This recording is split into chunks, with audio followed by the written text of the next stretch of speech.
Bismillahirrahmanirrahim.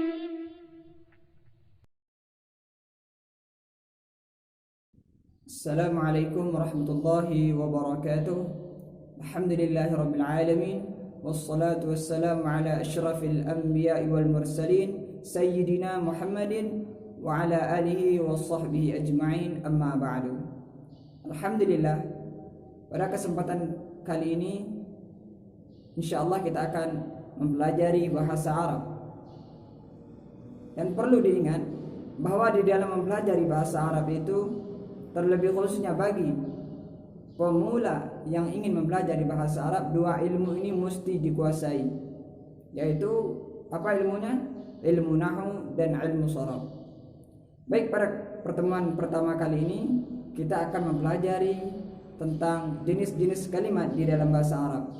Baik, di dalam bahasa Arab itu ada kalimat-kalimat yang sudah dinamai tertentu seperti isim, fa'il dan huruf. Jadi kalimat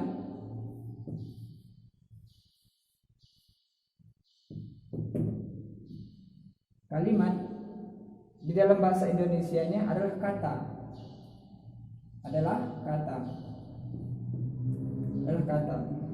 Kalimat di dalam bahasa Arab yaitu ada tiga.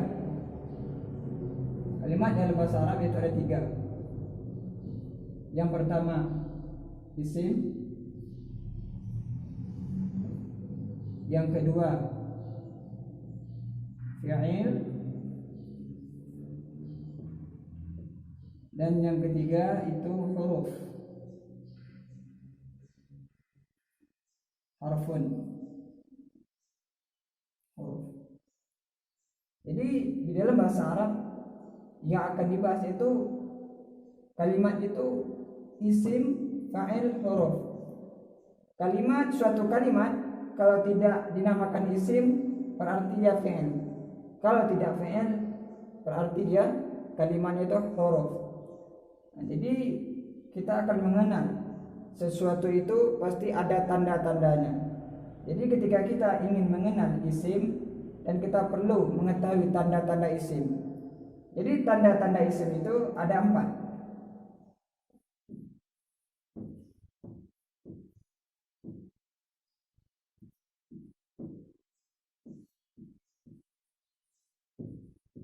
Tanda-tanda isim ada 4.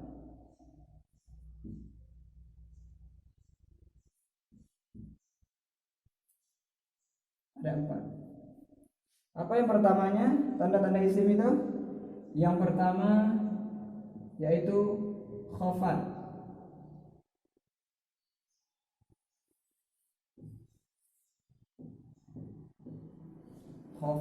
Yang kedua adalah tanwin.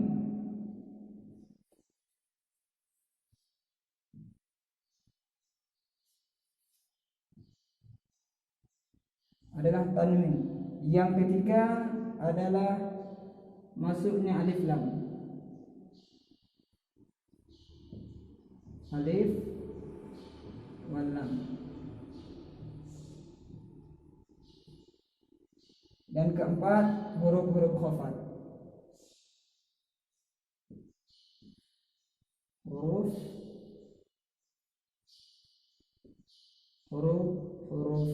Huruf khafat atau dikenal biasanya huruf jar.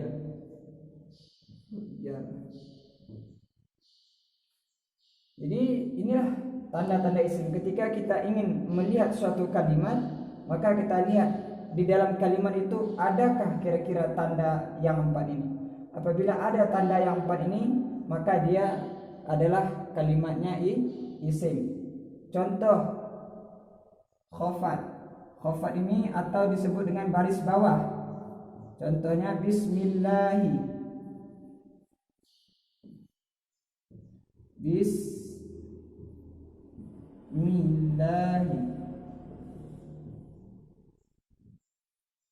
Jadi yang mana? Ini adalah kalau bismi Allahi. Lihat yang berbaris bawah di sini adalah mim. Mim ini termasuk daripada kalimat isim. Karena apa? Karena ada tandanya. Tandanya apa? Ialah khafat, berbaris bawah. Begitu juga lafaz Allahi juga termasuk isim karena ada tandanya berbaris bawah. Seterusnya tanwin. Tanwin ini kita sudah tahu mungkin tanwin itu yaitu yang ada barisnya dua, baik itu di atas ataupun di bawah. Contohnya Muhammadun.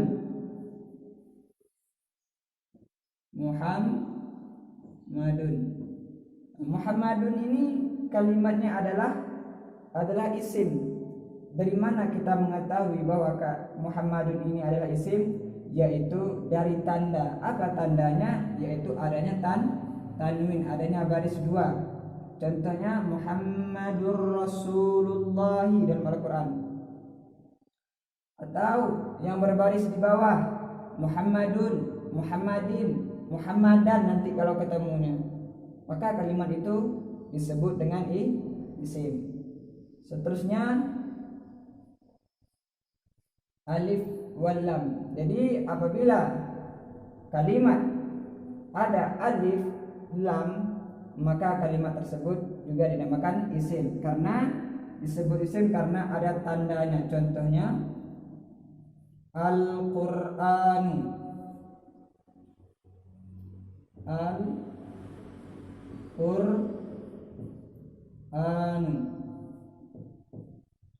Jadi Al-Qur'an ini isim.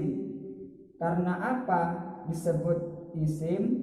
Karena ada tandanya. Apa tandanya? Adanya alif lam di awalnya. Jadi kalau ada alif lam di awalnya, maka kalimat tersebut disebut dengan kalimat isim. Ya, kita lihat begitu juga dalam contoh-contoh yang lain dalam Asmaul Husna. Nah, itu banyak yang ada alif lam di awalnya itu. Al-Malikul Quddus, As-Salam, Al-Mu'minun, Al-Muhaiminun, Al-Aziz, Al-Jabbar, Al-Mutakabbir.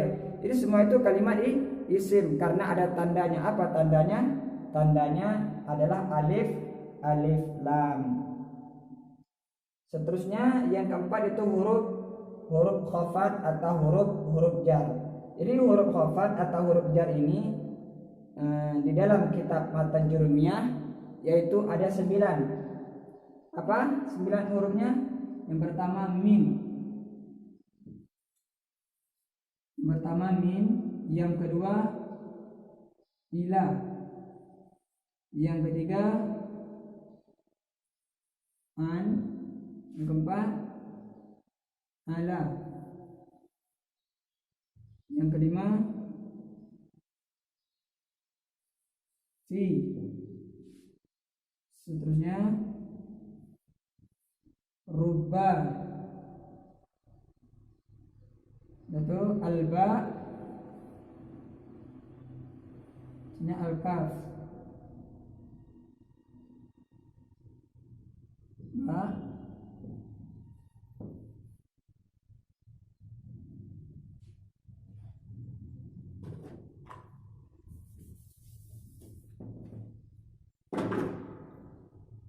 Rubba. Kaf.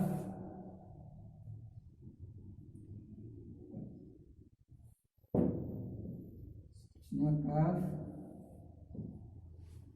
lam. Jadi setiap huruf ini memiliki arti. Kalau min artinya dari, ila artinya ke atau kepada.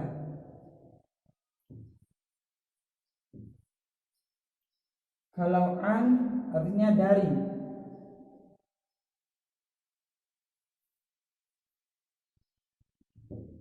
Ala artinya di atas.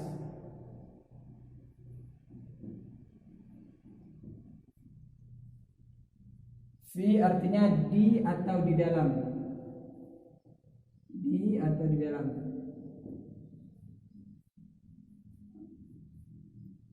Kalau rubah sedikit sekali.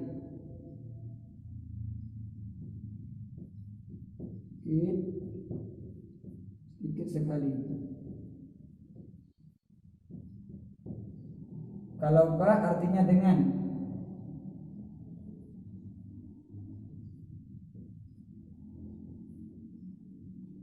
Kaf artinya seperti. Seperti. Dan lam artinya bagi atau untuk.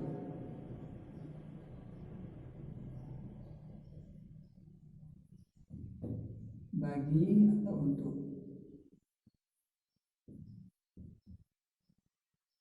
Jadi setiap hurufnya ini, huruf khafat atau huruf jar ini, yaitu memiliki arti tersendiri.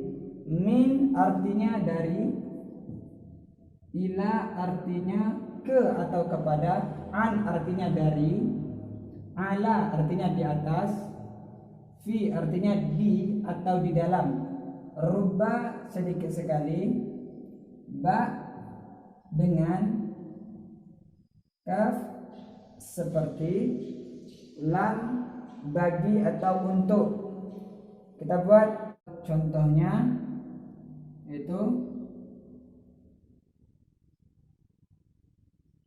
ana adhabu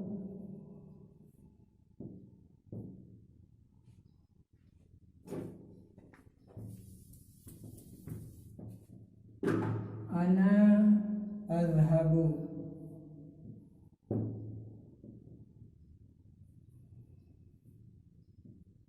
ila suqi.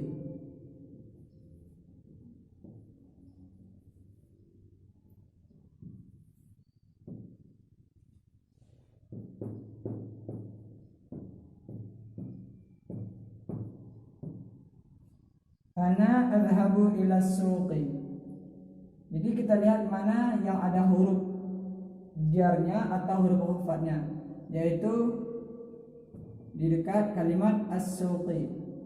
Jadi kalimat as-suqi ini didahului oleh huruf khafat dan huruf jar. Maka kalimat as-suqi ini dinamakan isim. Karena apa? Karena dia didahului oleh huruf khafat atau huruf jar. Nah, jadi mana huruf jarnya? Ila di sini. Jadi boleh kita ganti atau huruf-huruf yang lain. Makanya apabila kalimat didahului oleh beberapa contoh ini, beberapa huruf ini, yang 9 ini, maka kalimat tersebut dinamakan isim.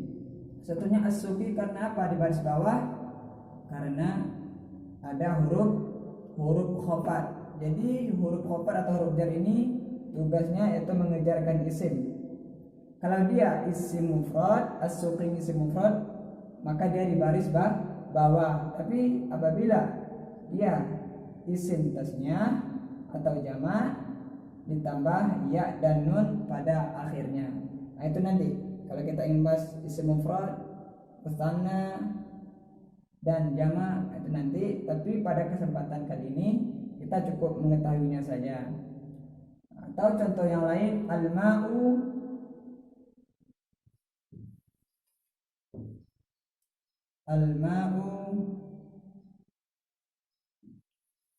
fil bi'ri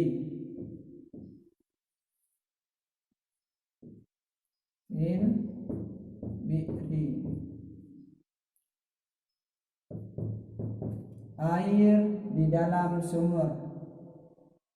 Jadi mana huruf jarnya? Yaitu fi. Dan fil bi'ri ini kalimatnya isim. Karena apa? Karena didahului oleh fi. Fi adalah salah satu daripada huruf khafat. Begitu juga kalau kita ketemu dalam kalimat-kalimat yang lain atau ketika kita membaca Al-Qur'anul Karim, kita menemukan ada huruf yang 9 ini dan kita lihat, maka kalimat tersebut dinamakan isim. Atau contoh yang di awal tadi, bismillahi,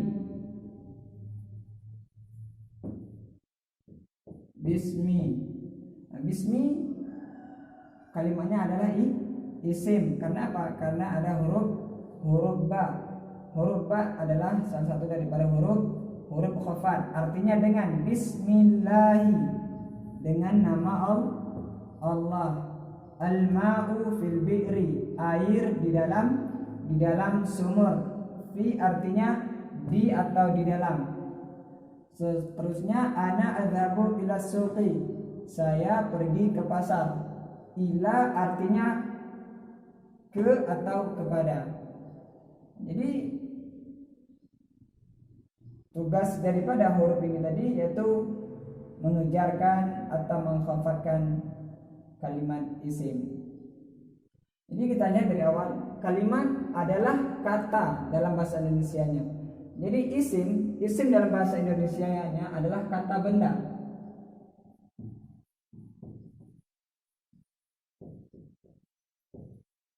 Kata benda.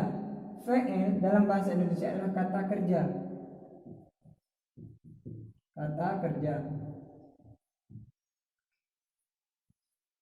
Sedangkan huruf adalah kata penghubung.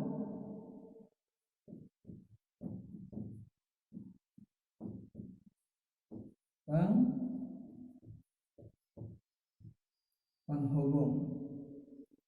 Jadi selesai kita membahas masalah isim. Isim ada 4 tanda, yaitu khafat, tanwin, alif wal lam, huruf-huruf khafat. Nah, jadi sudah kita lihat contohnya bagaimana tadi dan sudah dijelaskan. Selanjutnya kita akan membahas yaitu fi'il. Fi'il di dalam bahasa Arab. Jadi kalimat dalam bahasa Arab ada isim, ada fi'il. Adapun tanda-tanda fi'il yaitu tanda-tanda fi'il ada 4.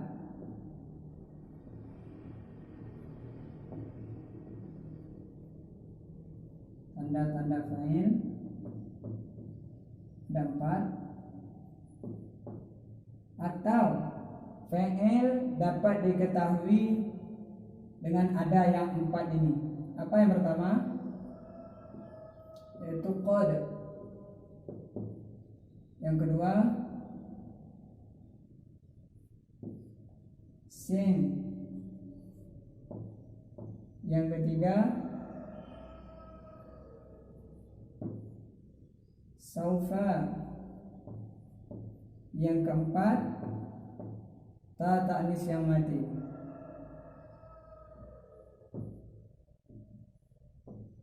Ta'ud ta'nisi.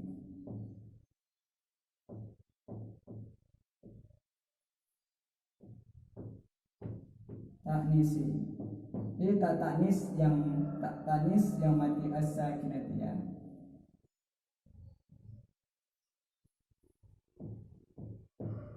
Ta'nis yang mati.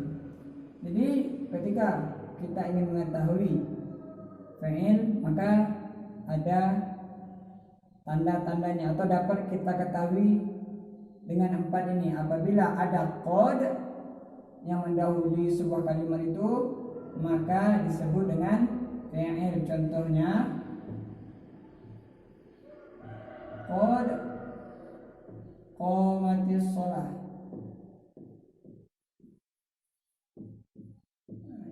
Qad qamatis shalah. Jadi qad qamatis shalah, mana kalimat yang didahului oleh qad? Yaitu qamat. Qamat artinya qamat ini adalah fi'il karena didahului oleh qad.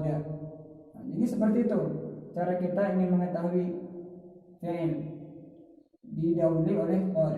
Seterusnya qad ketika masuk kepada fi'il madi itu qadnya artinya sungguh, dan apabila qad masuk kepada fi'il mudhari maka artinya terkadang. Contohnya ini qad yang pertamanya kita buat itu masuk pada fi'il madi, dan qad yang kedua itu masuk kepada fi'il mudhari. Qad yaqumu Zaidun. Qad yaqumu Zaidun. Jadi mana qad yang mana kalimat yang didahului oleh qad? Yaitu yaqumu. Jadi yaqumu ini adalah kalimatnya fi'il karena didahului oleh qad karena adanya qad seperti itu. Dan qad yang masuk pada fi'il mudhari artinya terkadang ya. Terkadang seterusnya qad yang masuk pada fi'il madhi itu sungguh. Seterusnya yaitu sin. Nah, sin ini mudah sekali ya. Apabila kalimat didahului huruf sin, maka kalimat tersebut disebut juga fi'il. Contohnya sayaqulus sufha. Sayaqulus sufha.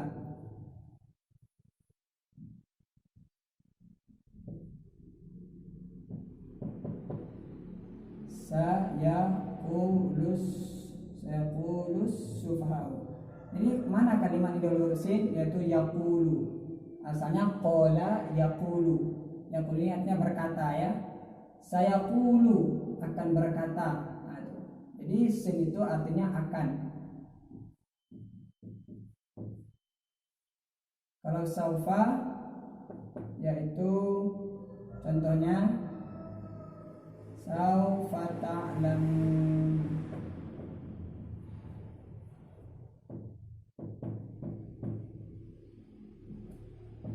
Mana kalimat yang dulu huruf saufa yaitu ta'lamun. Jadi ta'lamun ini kalimatnya fi'il karena didahului oleh saufa. Saufa artinya juga akan mengetahui. Seterusnya yang keempat, ta ta'nis yang mati, adanya ta ta'nis yang mati. Contohnya di atas tadi seperti di atas qomat. Kalimatnya adalah fi'il. Kenapa? Karena ada ta ta'nis yang mati. Atau contoh lain dorobat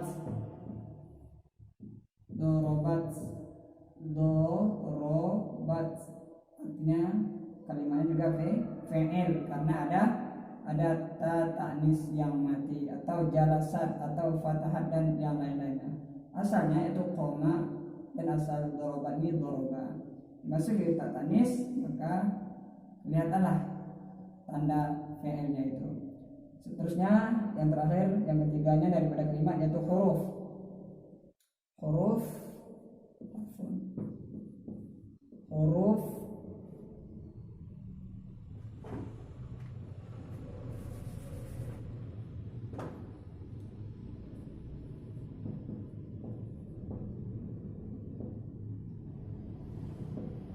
Bagaimana cara kita mengetahui kalimat itu huruf? Yaitu cara kita mengetahui bahwa kalimat huruf ini tidak ada tanda isim dan tidak ada tanda fi'il, atau kalimat huruf ini tidak ada disisipi oleh isim atau oleh tanda-tanda fi'il atau tanda isim tadi. Nah, contohnya seperti huruf khafat atau huruf jar, min, ila, atau yang lainnya. Contohnya lagi wal. Nah ini huruf. Dan lihat, min ada nggak tanda isim tanda fi'il? Tidak ada. Ila ada nggak tanda isim tanda fi'il? Tidak ada. Wow ada nggak tanda isim tanda fi'il? Juga tidak ada. Maka kalimat tersebut dinamakan dengan huruf. Ya mungkin cukup di sini pertemuan kita pada kesempatan kali ini. Kemudian kita akan melanjutkan pertemuan yang kedua, yaitu membahas tentang perubahan kalimat. Mungkin cukup pertemuan kita kali ini. Assalamualaikum warahmatullahi wabarakatuh.